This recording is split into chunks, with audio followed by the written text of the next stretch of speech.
Okay, welcome to the Leadership Lessons Show. Welcome, Brad.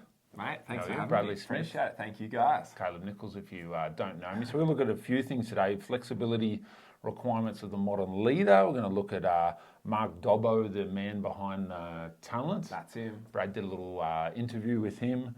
And about slowing down in leadership and a few tips about how to not rush, which may seem a bit weird on a leadership show because leadership often is, equates to rushing, but it doesn't need to be that way. So we'll race to that one. Exactly. So how have you been, mate? What have you been up to? I heard you were away. Yeah, been real good. So been a pretty busy time actually with all that's happening with, I feel like just the whole comeback of 2022 is catching momentum for us. Comeback year, isn't it? But yeah, been away. Last week had an awesome event, which I wanted to tell you guys about. Went to the Innovation, Venture and Capital event. So with work, we're raising capital for our business. But that was interesting because we're, out there talking, sharing the dream. And I love that part of my job. But also I listened to a lot of other visionaries and leaders and founders share how they're going to innovate and disrupt different parts of the marketplace. And man, learned a lot. It was do you have a favourite one that you heard? Well, there was 3 days. So day one was Web3. So crypto, Bitcoin, blockchain, NFTs. You're up with that, obviously.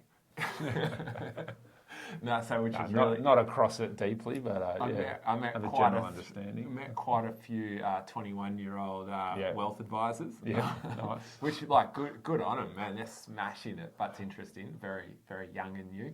Day 2 was biotech. Yeah. Wow, mind blown. And then day 3 was more normal growth businesses and funding stuff. So That's really good. interesting. So what did you do in your 8-minute pitch to try and get some cut through among all of that? Well, firstly, we're a mature business. And I just always think share vision. So I shared my vision, our unique view of the future of our industry. Great. And hit a few buzzwords and really trying to. I had 8 minutes, so you're trying to package up the buzz around that and how we believe we're perfectly primed to disrupt. And we're trying to offer maturity, and that's as a leader. I want to offer stability, but at the same time, you listen to these 21-year-old Web3 guys who are just sending everything to the moon.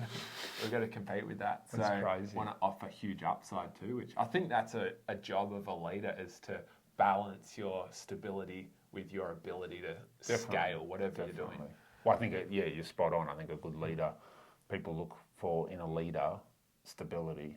They want to know you've got character, you've got staying power, you've got runs on the board. It's really critical. But then on the other side, there needs to be colour, variety, where we're going, innovation, the willingness to try new things. It's a great point. It's interesting balance for a leader. Because if it's too stable, it's boring. Yeah.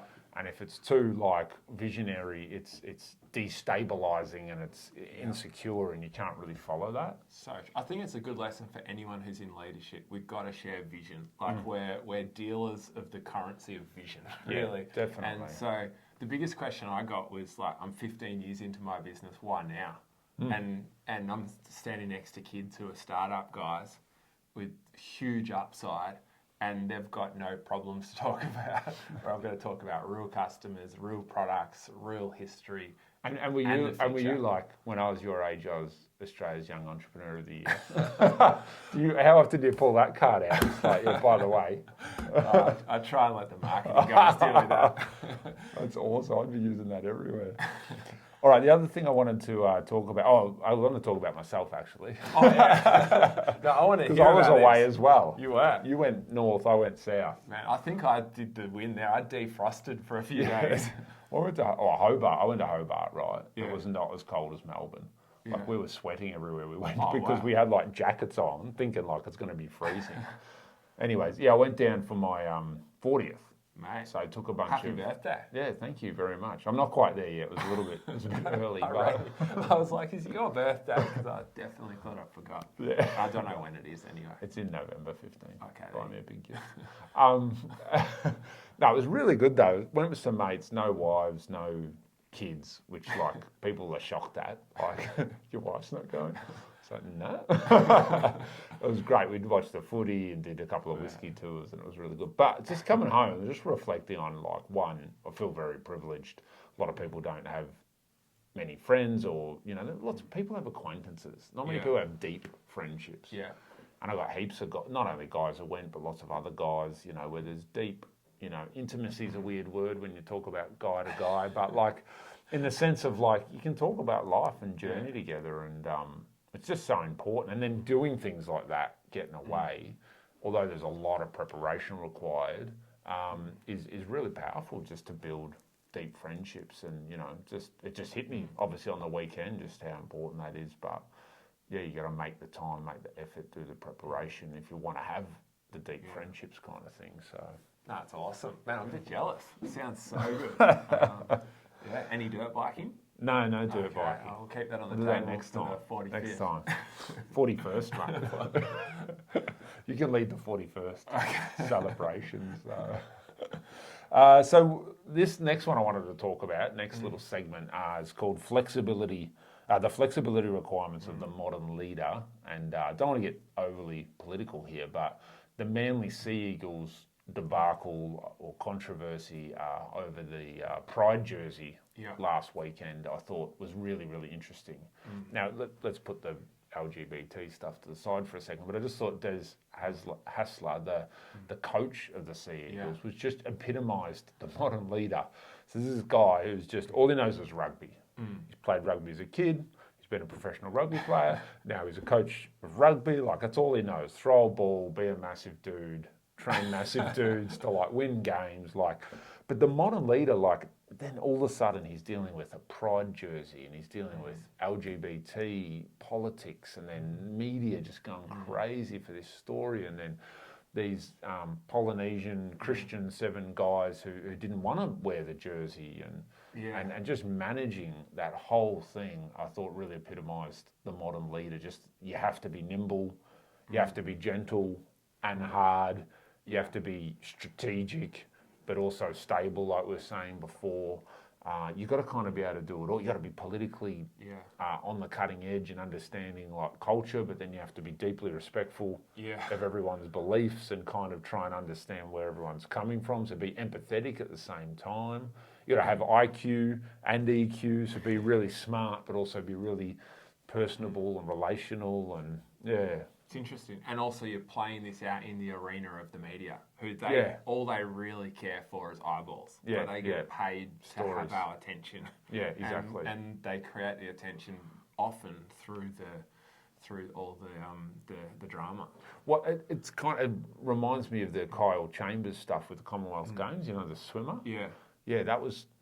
I think that's what he was trying to say, because there's some issue I didn't even get what was going on there. But there's something with the swimming over in Commonwealth Games. But he was coming out saying, like, this is the problem with journalism, because he's, like, feeling pressured or bullied, or just absurd stories that aren't true. But you're right. You know, the problem with journalism today is obviously driven by money. So they need stories, the bigger names, the more eyeballs, the more money. So it's interesting. And it's a loss, really. Like, you think about if it's set out with good intentions, which I haven't followed it well enough to have an opinion on that, but let's just say that it's set out for good intentions. I don't think it has, from my view, created inclusion. It's created division amongst teams and media and people, and that's probably not the heart of what it set out to do. No. Even the people who rejected it, like, they're not trying to cause trouble, I'm sure. Their heart is that they've just got a belief and they want to act like that. But, man, it's so interesting, because it's... From a business point of view, we have ESG as a big topic, especially investors want to talk about. So your environmental, your social, and your corporate governance, and working out how you are creating, like, your environmental responsibility, your social, your inclusion, your equality responsibility. It's a hot topic. And I think the intention behind it is actually good. Like, I want to create an organisation where anyone can come and flourish and prosper in their gifts and talents. But that's kind of it's probably what frustrates me about the LGBT kind of movement, if you like, is that I think the intention, like you're saying, is good, no, say these 7 blokes who didn't want to play, like they're not like, oh, I hate gay people, or I think I should be able to tell everyone who to have sex with and not to have sex with. Like, no, I don't think anyone cares about that. Like, no one's saying, like in our church here, I don't care if someone comes in with certain political persuasion or sexual persuasion or whatever. Like, they're a person at the end of the day. Yeah. But then the media and all this stuff, it just creates this division, and there's 2 sides, and there's the good guys and the bad guys, and I mean, the thing that really frustrates me is this is all playing out in the realm of sport. Yeah. It's like, why are we even talking about this in sport? Like, can we not just play sport and watch sport? Like, why does it have to be politicised and media and like, now we're talking people's sexual orientation and promoting that on a shirt. Like, why don't we just do sport? It's interesting. That's annoying. Like when I grew up, it was just footy and rugby and soccer. Now it's like so much more, So, and even like talking about Des Hasler as a leader, now even as a player, you can't just be good at sport. Like now your personal beliefs and your culture and your conscience is all like brought. You want to go play rugby, but this is all brought into like. Into focus, and you've got to make a decision about whether you're going to play because some one-off jerseys kind of seems like was being thrust upon those guys. They didn't have a lot of knowledge of it. Everything can get stolen though. Like I'm sure the intention, I'm going to just give the benefit of the doubt, the intention was good behind it. Like they had a good plan, and they made management decisions that were incredibly poorly handled. Then they spend all this time apologising. That creates more problems than what they set out to create. And I'm interested to hear from people watching, like in their leadership position, how you're navigating getting focused on just delivering the result with the extra stuff that's expected of us. Like we're expected to be such well-rounded leaders these days, which is really difficult. And that's something that I think about a lot, especially as someone in small business, that I've got to firstly deliver what I set out to deliver. Got to footy players got to kick the goal. But I've also got to deal with all this extra stuff. No, it's a great point, and I think it's a problem with modern society because there's just so much required. Even if you think from like a compliance, red tape, bureaucracy point of view, the paperwork you got to do, legalities you've got to meet, you got to like I'm involved in Christian schooling, and like a lot of Christian schools now have to employ a full-time compliance officer who just writes and implements policy. But that wasn't happening 5 years ago. But the requirements now, the bureaucratic requirements are just so high. And of course, things like child safety and whatever are really important, but like it just becomes, I think you're spot on, Brad, like how do you actually do your core business and do what you're meant to do as a leader when you're just weighed down with paperwork and then the intention gets stolen often. Like the good intention gets robbed with drama. Yeah. And it's interesting. And then the good leaders often get taken out of positions or don't want to be in positions of influence, the best maybe. Yeah. Because the role isn't really, you don't really get to lead. You don't really get to drive forward. You spend so much time doing other things. Yeah, it's interesting. From the media point of view, like I have the view that on an individual basis, like my belief as a leader is that everyone has potential, has ability, and I want them to flourish and all have that ability. But I think on a one-to-one basis, it's much easier to deal with that. And when you're talking like a media and a macro, like big statement, it's so hard to create inclusion and everyone come on the ride together because people do have such varying viewpoints and belief systems in this current Aussie culture. And everyone's right these days. And everyone's entitled. That's what's hard. Everyone's entitled and everyone... Yeah, it's a challenge. It's interesting. So anyway, that's the expectation of a leader in the modern world, and for us as well. This ESG stuff is really important to the corporate world, and to it's expected of us now. Interesting. So you interviewed Mark Dobson earlier, so maybe we can cut to that video now and. Check Dobbo out, but I'll just give a little framing. Okay, so great. I pulled in a huge favour from Dobson. So normally charges a lot of money for this stuff, probably. So, but he's known as the man behind the talent. So dealt with a lot of Olympians, high net worth guys, high performance athletes, that type of thing, and pretty much always on leadership type breakthrough stuff and strategy. So thought it'd be a really interesting guy to share with our audience here. He's helped me a lot. He's got the call from me when things are burning down a few times, and he's been brought into the strategy room a few times to help navigate different leadership issues that I've had, and helped me a lot. So Love it. let's watch the video. Let's go. Guys, I got an awesome guest here on the show today. I got Mark Dobson. We know him as Dobbo. He's been an incredible voice in my leadership journey and helped me a lot with my business. So welcome to my office too. And welcome, Dobbo, to the leadership show here. Thank you for joining us, mate. Mate, it's such a pleasure. You know me. I'm ready to go. I'm ready to go. Let's talk leadership. I'll be here for, I think, about 5 minits, but I'd happily chat with you for hours on it. So I have a 5-minute segment on this podcast, and I said, Dobbo, I'm calling you. You ready? And you look $1 million there on the top half. We'll take your word on it that you're fully suited up. I am fully suited up. That's because I've come from a corporate, just fundamentally talking about leadership right then. Everything from culture to performance of their people to documentation, KPIs, having the chat. I love it. Yeah, well, a big thing like that Dobbo is known for, famous for being the man behind the talent. And there's a lot of famous names. If you go and look Dobbo up, you'll see many Olympians, many, high performing executives that have got Dobbo, and Dobbo is really the man behind this talent. And he's helped me a ton with my leadership. And obviously this show's about leadership. So Dobbo, a thing that I'm interested in is like a theme. Like, is there a pattern that you've noticed when you get called into, you're the guy who gets a call in crisis, or you're the guy who gets a call when people are trying to, up their standards and produce results? Is there a couple of leadership patterns that you've noticed in all different walks of life that you've been involved in? Well, there's certainly some places you always start. And you're right, I do usually get called when there's a crisis first. Nobody calls me on a good day. But fundamentally, the question is always like, what's the ultimate vision? What are we trying to move towards? I think about leadership like a chocolate cake. There's lots of ingredients in a chocolate cake, but chocolate's the key ingredient. Like, if it's not there, it's absent. It's not a chocolate, it's just a cake. And with leadership, I find it's the same thing, that the fundamental thing, there has to be some sort of vision that we can move towards. But that's not the first ingredient, actually. The first ingredient is followers. That defines you as a leader. If there's no followers, then that's not leadership.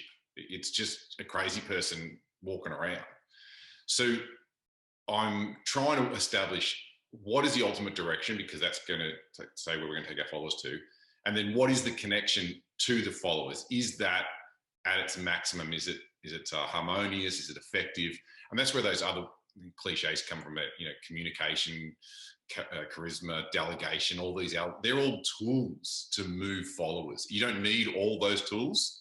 It just depends on what the direction is and who the communities you're leading. Yeah, it's really interesting. So one of the questions that I've kind of had burning is, you deal with a lot of guys that, I don't know if I'm allowed to mention names, but let's just say Olympians, famous people, that type of thing. What's something for the average person like me? I don't have that type of platform, or really even that type of public pressure, but I got to come to work and I want to lead my life and I want to lead, my position at my workplace. Is there something like some practicals that you've noticed that we can apply in our daily leadership lifestyles?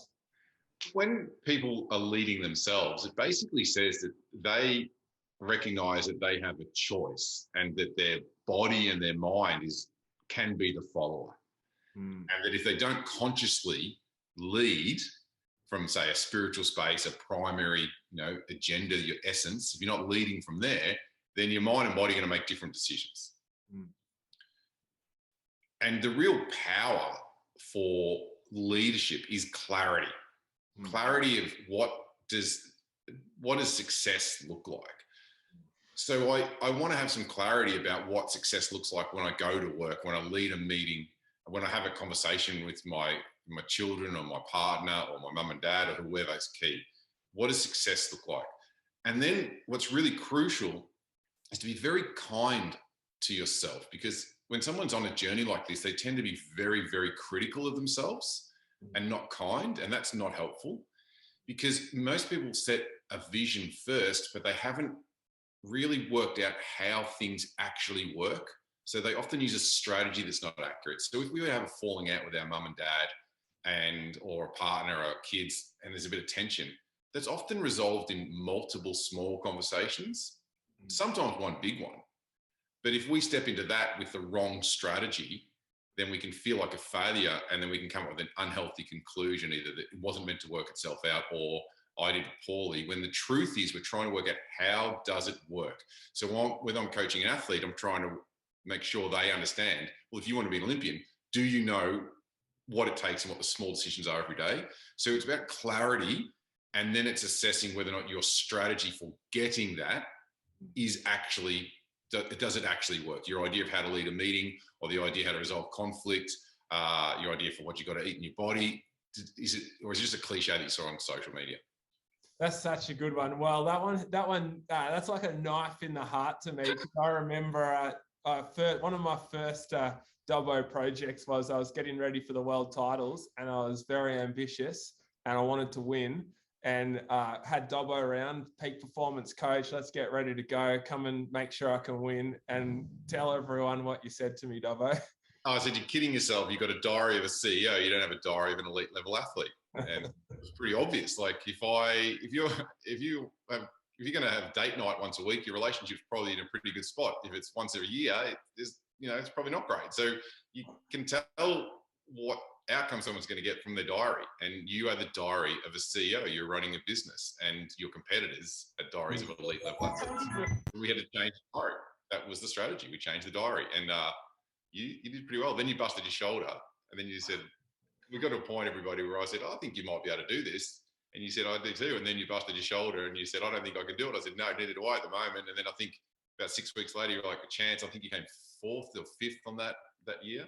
So it was still very impressive turnaround in a short period.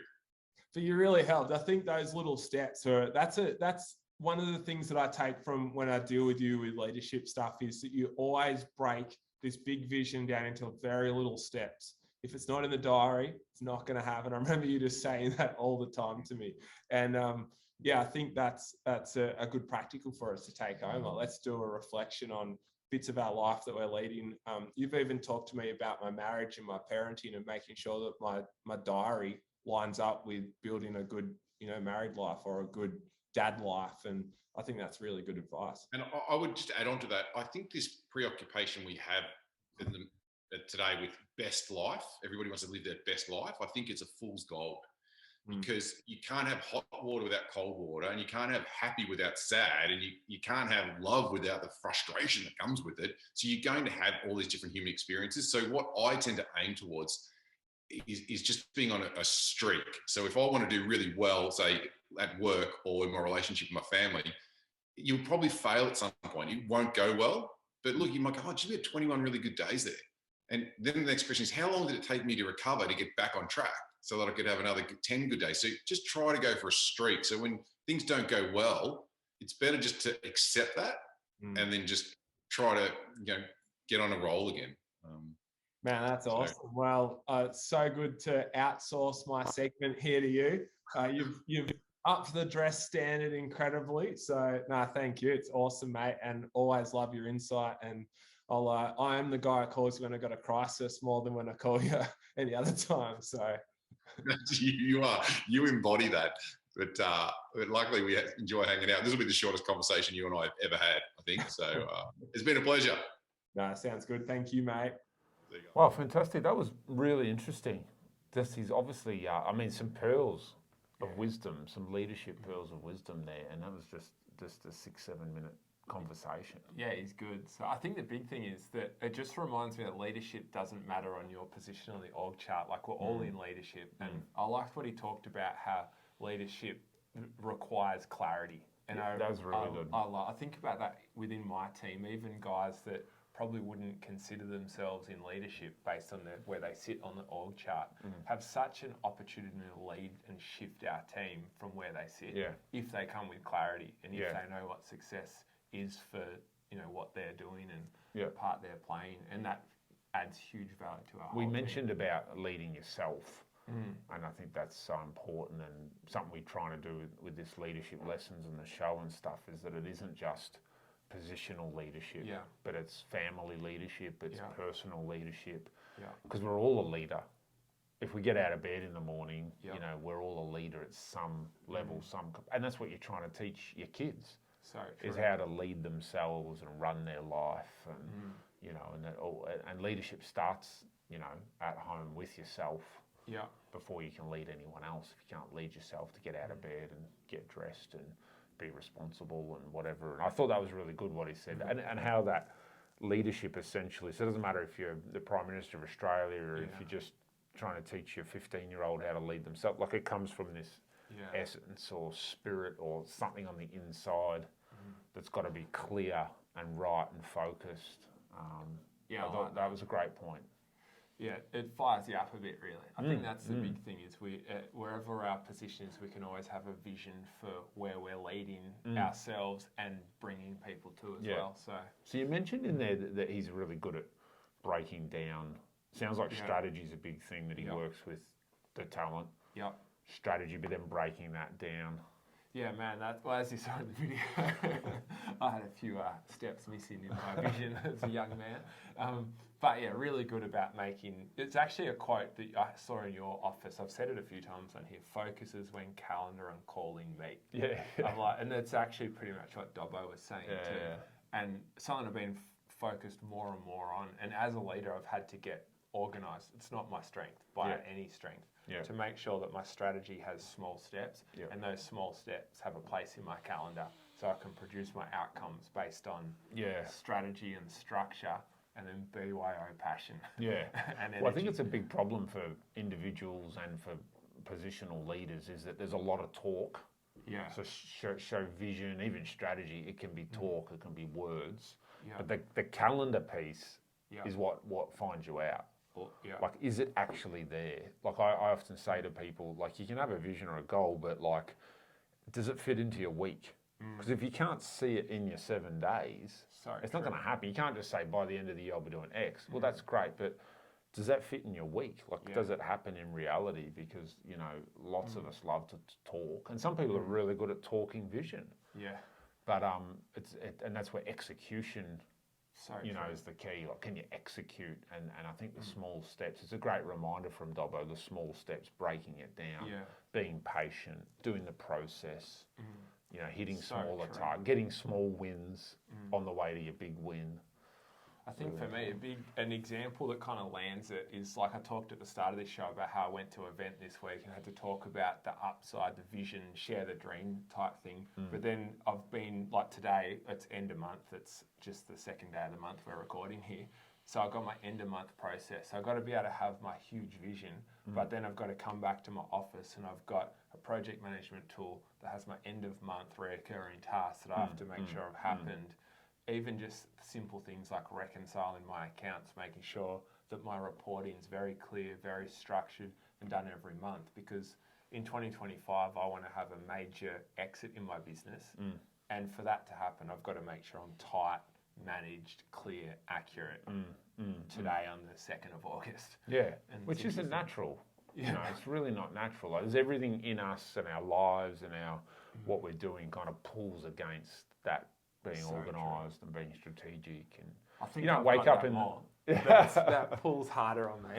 It is. It's hard for people. It really, and then there's just natural distractions that are, you know, the urgent and that come across your desk, and it's really hard to manage all of that and stay focused. And I've done a lot of work on myself in the last year or two on deep focus. So the whole idea of not just being focused generally, but actually having days of deep focus or doing work in deep focus segments, so like 3-4 hour segments where there's only one thing I'm doing, so that I can dive quite deep.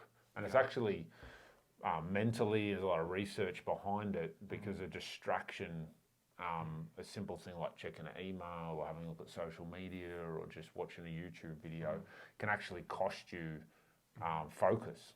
You know, literally can take you 20 minutes to get back to the level of deep focus you had before.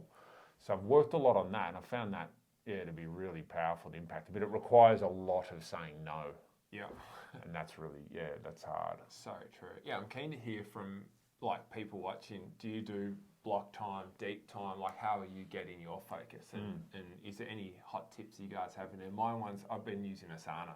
I just love the project management tool. Keeps all the calendar matching my call in. Yeah, that's good. So that's really good. You got to find. I mean, the digital technology is just so great these days. You can get it working for you in that way. So true.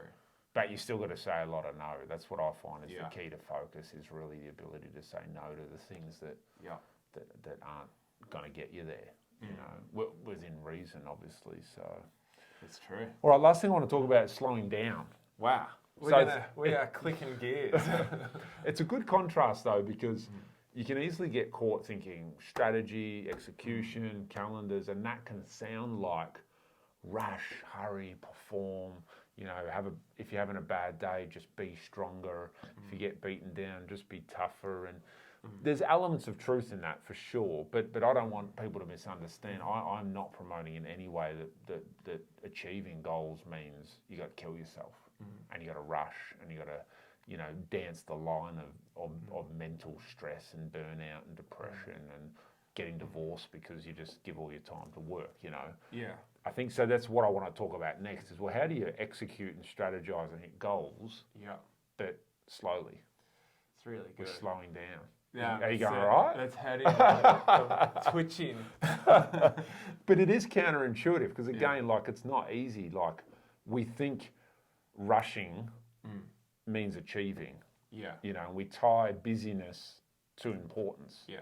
That's why you say, when you ask people, how are you going? It's like, oh, I'm busy. Yeah. So really saying, look, I'm really important. My life's really, you know. I said that at the start of the show. I have to edit that. But often people are just trying to say, like, I'm really important and my life's super unique and I do things that no one will really understand. But it's like, but why? Like, does anyone ever say to you, you know, it's been a slow week? Pretty moderate. Everything's slow. It's true. I think for me, when you've been doing a series here at church on this stuff, and it's really caused Mads and I to reflect a lot on it. And I think I've spoken on the podcast here. Mads has got a poster typography, whatever it's called, she did up for me. It looks awesome, and it says it takes a man of peace and rest to complete his assignment. Wow. And she gave that to me when we first started going out. I look at it every day because... That's really good. It's a great statement. I think it's true. I find that when I move into rush and busyness, which I do a lot, that often it comes out of the fact that I've got a limiting belief that there's not enough. Wow. Or, you know, or a distrusting God sometimes because I'm trying to do it in my own strength. Definitely. I've really been trying to balance. I think of it as a racer, like a motocross racer. That guy has to know how to go very fast on the track, but doesn't mean his whole life has to be a race and out of order. And I think that's like my work. When I'm on a phone call, I've got to be excellent. When I'm sitting at my desk, I've got to be excellent. But how do I do it from a place of rest? And how do I live a life that's slower and not as full, so I've got space? And it reminds me of something I learned at uni, because I initially did exercise science at uni. So like the 100-metre Olympic gold medalists, they don't run full capacity, maximum 100-metre sprints at training every day. Okay. So there's this whole idea that that you train at sub-maximum levels. So you train to condition the body, and like that's kind of like your day-to-day work or whatever you're doing that we're talking about. And then, like you're saying, when you're on the phone and you need to perform, it's actually a different time. Yeah. You don't train, or for us, you don't live at that maximum level all the time. Because if you imagine a 100-metre sprinter just every day, they're an elite athlete, and their training is just run 50, 100 metres at max. Like they were just, you don't need that. Because when you perform, they're only running 100 metres. They would just be pulling hamstrings and overloading. And I think that's probably a great, just off the top of my head, kind of analogy of, you know, performance and winning gold medals doesn't mean running at your maximum every day. And I think we have that attachment wrong. Success is busyness, success is rushing. If I'm doing heaps of stuff, then I must be doing something important. Yeah. And I think slowing in leadership is really powerful. I had a friend who was talking about this, and he was telling me about a business coach that he knows. Yeah. And he was saying basically every every client this business coach has, like powerful CEOs, big money dudes, top end of town. But basically, every coaching session is just trying to get this CEO to slow down. Because if they slow down and they're more healthy and they're at peace, like you were saying, they're actually going to be a better leader. Yeah. And so all their coaching is just about how do you slow down, how do you rest properly, how do you sleep adequately in order to underpin you got this job you want to do, but you need sleep, rest, food, exercise, healthy relationships. Well-rounded. Exactly right. It's so interesting. Even as you talked about, here we talk about Sabbath. That's the slowdown that we've been speaking about. It's really interesting how much stuff's at us to rob that from us. Like we go home. Have you tried that on the Sabbath? Yeah, we've been practicing. I wouldn't say that we do full, pure, 24 Sabbath, hours. but we're trying to for example, have disciplines of the weekend I don't work. Yeah. Most of the time that happens. When I get home from work, be with my kid and my wife and don't have the phone on and stuff. But there's so much distraction. My brain is always firing. And I've really found it's helped me. I've actually had the discipline of having Sabbath, rest, slowing down, having boundaries has actually forced my creativity and productivity to go through the roof. Really? Wow. I get to work on Monday and it's like I've had the rubber band pulled back. Like I'm fired up and ready to go. And it's interesting. It's really good. It's really good. Yeah, it's fascinating. So there's a book that I read that really helped a lot, which was called The Ruthless Elimination of Hurry. And basically the one point, if you could draw one point out of the book, it's the fact that hurry essentially robs or poisons the spiritual life or the heart or the soul, whatever you want to call it. So hurry, the only way to deal with hurry is to ruthlessly eliminate. In the sense, you have to be brutal. Yeah. You've got to make big calls. And if you're hurrying, you're just going to kill your soul. So it actually doesn't. So skill, IQ, business, all of that is really secondary, because at the end of the day, if your soul is dead, like what have you got? Yeah. Like you don't want to get out of bed. If you're depressed, if you lose all your relationships in your marriage or whatever because you've worked so hard for something. Like, what does it matter if you forfeit your soul, as we say in Christianity? Yeah. You gain the whole world but forfeit your soul. So, and in the book he talks about 4 things, 4 practices: slowing, like literally slowing down, like even driving slower. Wow. And not like cutting corners and things like that. Sabbath, which you said, which is taking a 24-hour period a week to just stop, rest, eat good food, be with your children. And so we do that every week with my family. There's no screens. Yeah. There's no work. There's no even work at home, like tasks. There's no grocery shopping or mowing lawns or anything like that. It's really powerful. Simplicity. Yeah. And that really hits at money, really, like having money and buying stuff. So just living a simple life. Having a few pairs of pants, a couple of pairs of jeans, not 17 pairs of things, and like just decluttering and taking all the complexity out a lot. You don't have to have 49 awesome friends. Like just have a good group of 3 or 4 good mates. Like simplifying is really, I think simplicity is something that, man, I'd like to look into that a lot more. And then the other one is silence and solitude. It's That's kind a of big 4 one. S's. They're so counterculture. All of them are counterculture. They are. It's interesting. As I became a Christian, I don't know, like 6-7 years ago, started to go down this journey of finding out the heart of God. One of the scriptures that really affected me was, I can't remember the exact scripture, so look, someone in the comments will probably hammer me. But it talked about how we don't need to plough the field to the edges. And I don't know why, like that is just sad. It's a weird, like, agricultural.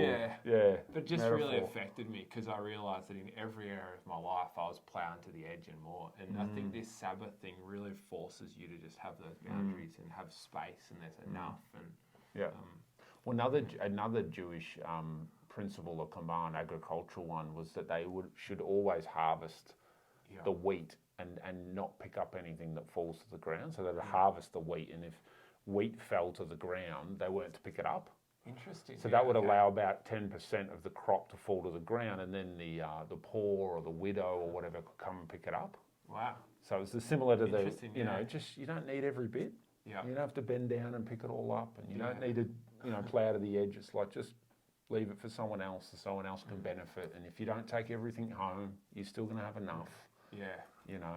It's interesting. I think it challenges my faith, really, because it's causing me to stop and say, well, this is my boundary. Yeah. And I do have big goals and big plans, and I have to be confident in who God is, that what I've got's enough, and Him and I are enough. And actually, one of the sermons this week really touched me.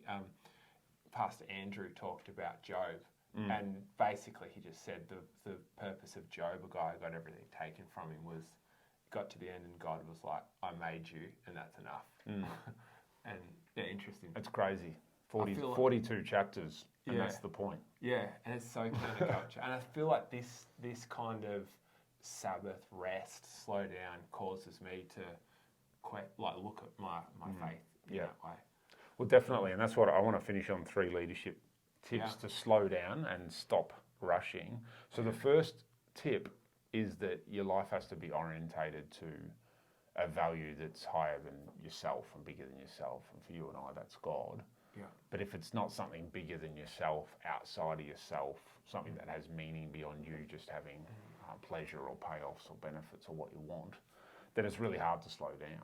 Because if you're feeding self, you're rushing, you're needing, you're wanting, you're having to get things, grasping at stuff. Where if you're living for something beyond yourself, you're able to be patient, work towards it, take your time, trust. And I think God is the highest thing. So what really orientates me ultimately to slowing down is prayer. Yeah. Because that's where I sit with God and talk to Him. And that really, and prayer is slow. Yeah. You don't go in to get stuff or get miracles or get things answered. You go to love God and listen to His voice and reflect on life and let Him speak into your anxieties, and it's slow.